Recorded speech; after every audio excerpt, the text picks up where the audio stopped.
Salam sejahtera dan bertemu kembali di channel saya BP Jaya. Okey, anda sihat? So, saya berharap anda semua berada dalam keadaan baik dan sihat. Okey, hari ini saya nak bercerita berkaitan blacklist warga negara asing ni.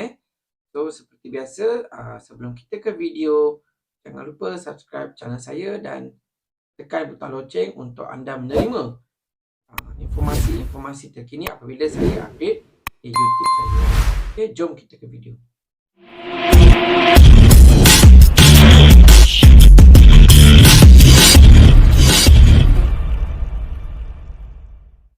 Blacklist warga negara asing ini akan terjadi apabila seseorang warga negara asing itu telah membuat kesalahan di sini dan telah mendapat hukuman, contohnya ditangkap, dipenjara ataupun dia ambil tindakan jabatan usir dan disenarai hitamkan. Apabila seseorang itu warga asing itu disenarai hitamkan, dia mempunyai tempoh masa yang tertentu ataupun tiada tempoh masa. Contohnya ada juga tempoh masa 3 tahun ataupun 5 tahun ataupun seumur hidup. Contoh bagi program-program compound yang pekerja asing ataupun warga negara asing parti yang bayar compound dan pulang melalui program B4G, Back for Good, atau rekalibrasi pulang yang sebelum ini, tempoh senarai hitam tu adalah seumur hidup. Bermakna dia tak boleh masuk dah Malaysia sampai bila-bila. Manakala bagi kesalahan-kesalahan lain, dia juga mempunyai tempoh masa yang telah ditetapkan. Contoh tinggal lebih masa mungkin 2 bulan, mungkin tempoh senarai hitam dia mungkin tak sampai 5 tahun, mungkin kurang. Dan beberapa kesalahan lah di mana tempoh masa senarai hitam tu ditetapkan mengikut kesalahan yang telah dilakukan. Okey, itu satu part. Nombor part keduanya, senarai hitam ni boleh tak masuk Malaysia? Mana-mana warga asing yang telah disenarai hitamkan, mereka tidak boleh masuk Malaysia sewenang-wenangnya. Okey, sebab nama mereka dan cap jari mereka telah pun diletakkan dalam rekod senarai hitam Jabatan Imigresen Malaysia. Walaupun mereka menukar nama atau identiti, apabila mereka meletakkan nama jari, dia akan keluar senarai hitam yang telah ada pada diri mereka. Pada zaman-zaman dulu, beberapa puluh tahun lepas, mungkin 10-15 tahun lepas, warga asing ni dia menggunakan data orang lain, menggunakan data orang lain. Contoh, nama sebenarnya Siti tapi diletak Halimah. Okey, dia akan menggunakan pasport Halimah masuk dan telah melakukan kesalahan, kita akan blacklistkan mereka dengan cap jari. Apabila dia telah balik kampung, dia telah buat pasport baru dengan menggunakan identiti sebenarnya iaitu Siti. Apabila mereka masuk ke Malaysia, apabila dia letak cap jari, dia akan keluar juga senarai hitam atas nama Halimah tadi tu. Okey, jadi kalau kes-kes macam ni kita tidak akan benarkan masuk kerana senarai hitam tu telah dibuat atas cap jari. Itu yang orang panggil, kalau orang asing dia orang panggil double data. Bermakna pada awal dulu mereka menggunakan dokumen atas nama lain, sekarang mereka menggunakan dokumen atas diri sendiri. So benda tu akan bercanggah. Jadi yang itu kita memang tidak akan benarkan masuk. Okey, bagaimana dengan yang berkahwin dengan parti yang ada blacklist? Ramai yang memberi pendapat, ramai netizen Malaysia yang memberi pendapat, jangan benarkan orang Malaysia ni kahwin dengan warga asing, jangan benarkan mereka berkahwin dengan parti. Sebenarnya perkahwinan tu adalah hak mutlak masing-masing, hak peribadi, hak peribadi seseorang individu. Itu tidak menjadi kesalahan untuk dia nak berkahwin dengan sesiapa saja. Janji perkahwinan itu dijalankan secara benar dan mengikut lunas undang-undang yang telah ada. Okey, mana-mana warga negara Malaysia yang berkahwin dengan parti, prosedur tetap sama juga. Apabila seseorang parti telah disenarai hitamkan, dia tetap tidak boleh masuk Malaysia. Okey, kadang-kadang dia orang marah, macam mana kalau saya ada lelaki suami saya atau isteri saya telah disenarai hitam, macam mana kami nak hidup bersama? Pemikiran itu perlu wujud sebelum kamu bernikah. Patutnya kamu kena fikir apabila kita berkahwin dengan warga negara asing, apabila mereka, mungkin kamu tahu mereka ada blacklist ataupun kamu tidak tahu mereka tidak ada blacklist.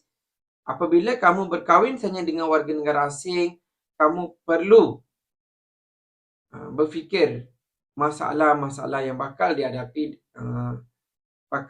apabila berkahwin dengan mereka. Contoh, kamu berkahwin dengan warga negara asing yang ada blacklist dan mereka dah balik tak boleh masuk. Apa yang kamu boleh buat? Nombor satu yang boleh saya suggestkan adalah membuat rayuan kepada Ketua Pengarah Immigration. Tetapi rayuan itu kalau tidak diluluskan, memang tidak boleh buat apalah. Kecuali kamu berhijrah bersama pasangan kamu ke negara mereka. Okey, mungkin kamu boleh buat rayuan sekali, 2 kali, 3 kali. Itu atas usaha anda.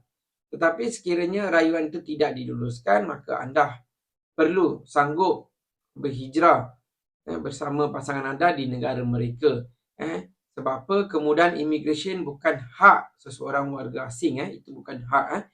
Itu cuma adalah kemudahan yang diberikan. Tetapi kalau nama mereka tersenarai dalam senarai syak atau rekod jenayah antarabangsa, kamu kena korbankan untuk tinggal bersama mereka di negara mereka. Dulu saya pernah dapat satu kes di mana mereka telah berkahwin di Thailand. Warga negara Malaysia ni berkahwin dengan lelaki negara sebelah di Thailand.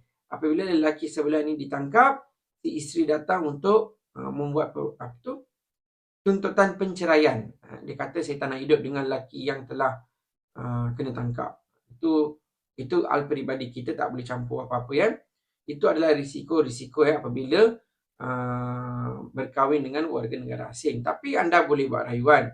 Bagi kes-kes yang tiada kaitan dengan warga negara Malaysia, contoh dia telah disenar hitam tapi nak masuk melancong, nama telah berada dalam rekod senar hitam.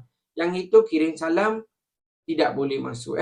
Kalau kamu buat rayuan pun, saya rasa akan ditolak juga.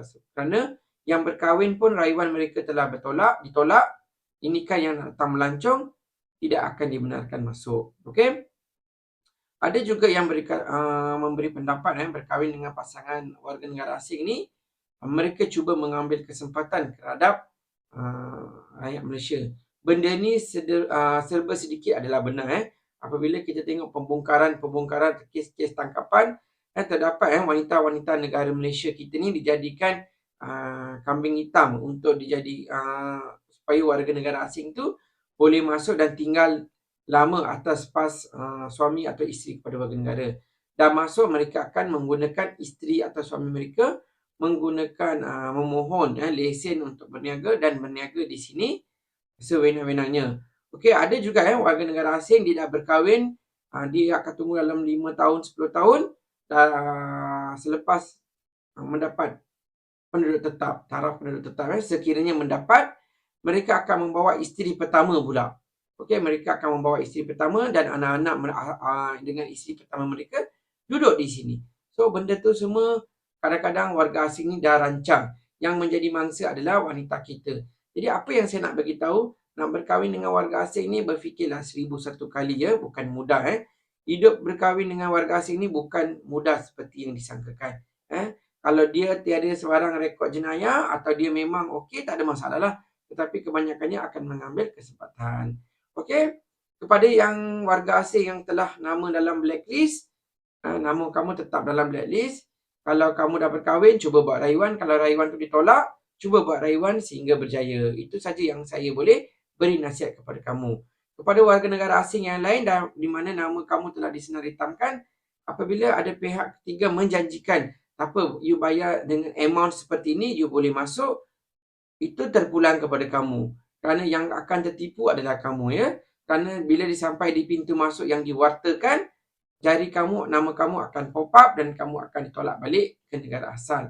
Okey? Tetapi kalau kamu ikut jalan tikus, itu bukan ditanggungjawab pihak immigration itu agensi lain mengawal sempadan yang telah diarahkan. Okey? So, itu sahaja daripada saya untuk video kali ini. Terima kasih. Kita berjumpa lagi di next video. Bye.